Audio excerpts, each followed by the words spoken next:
Mkazi ndi mwamuna wake anakangana koopsa usiku wina. Mwamuna otani, ulibe nthawi yocheza nane, kukuimbira foni sukumayankhilanji. Unali kuti, unali ndi ndani, munthu osayamika ndi makuchapira kukusitira, kukuphikira ndi kukuberekerana. Ndipo kenako pakati pawo panakhazikika bata nkukhala chete popanda olankhulana ndi mnzake. Atamaliza kudya mwamuna adapita kogona ndi ana ake atamusamira pa mimba apa, ndipo posakhalisa adagona nkumalota. Koma mtima wa mkazi udali wosakhazikika. Misozi idadzaza m'maso mwake poganizira kuti sindingakhalenso chonchine m'moyo mwanga. Mwakachetechete anatuluka m'nyumbamo akumayembekezera kuti mphepo ya usiku yozizirayo imuchepetsere ululu mu mtima mwake. Amayenda pang'ono-pang'ono araundi timanyumba tanderalo, koma akuyenda anamva timawu kuchokera m'nyumba imodzi yomwe inali ndi mdima wandiweyani. Iye adamva mayi akupemphera mwapansi-pansi. O Mulungu wanga, chonde olo chili chigoba chimodzi chokha chachimanga,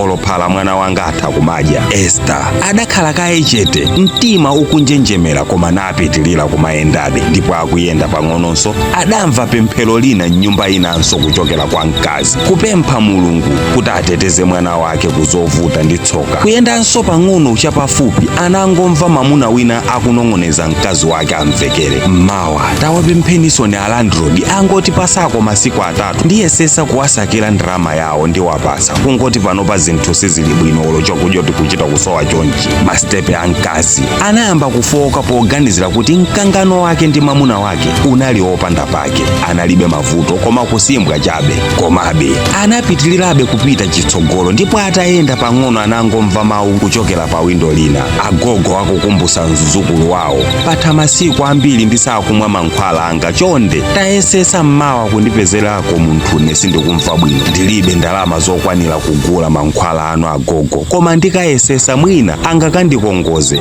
Anateno mnyamata, misonzi ili m'maso mwake. Apa Esther adakhazika dzanja lake pa chifuwa. Misozi yake yomwe idayamba chifukwa chakuwawa kwa mtima pa nkhani zopanda pake za mwamuna wake idasintha ndi kukhala misonzi ya mavuto a ena. Anaganiza zofuna kubwerera ku nyumba kwake poganizira zoti akewo sanali mavuto olo ndi pang'ono. Mkaziyo anasiya kuyenda, anayima mukanjira ka mdima, mkwiyo wake unasungunuka nkukhala chete. Adazindikira kuti kuseli kwa khomo lina lililonse lotsekedwa kunali mavuto oopsa ovuta ndi kusova komwe. Pang'ono ndi pang'ono anatembenuka kubwerera ku nyumba kwake, komwe anaona ana ake akugona mwamtendere pambali pa bambo awo. Anayima pang'ono, mtima wake unafewa nati mu mtima mwake, inde timakangana koma moyo sukhala ophweka.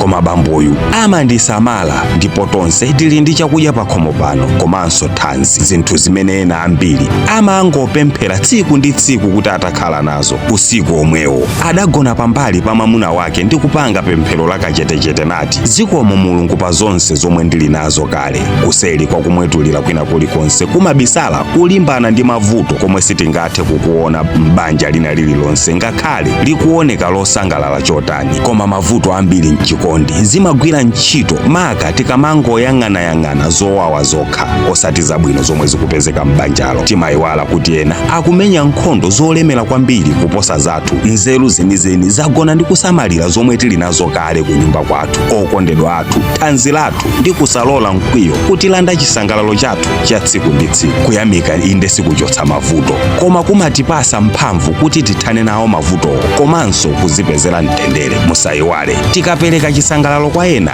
kamba kuti iwonso akusangalala, ndipo mwenso amatha kupereka chisangalalo pa inu. So ndi gemu yopatsirana. Ndine Dini Studios. Osayiwala kupanga share mkhani.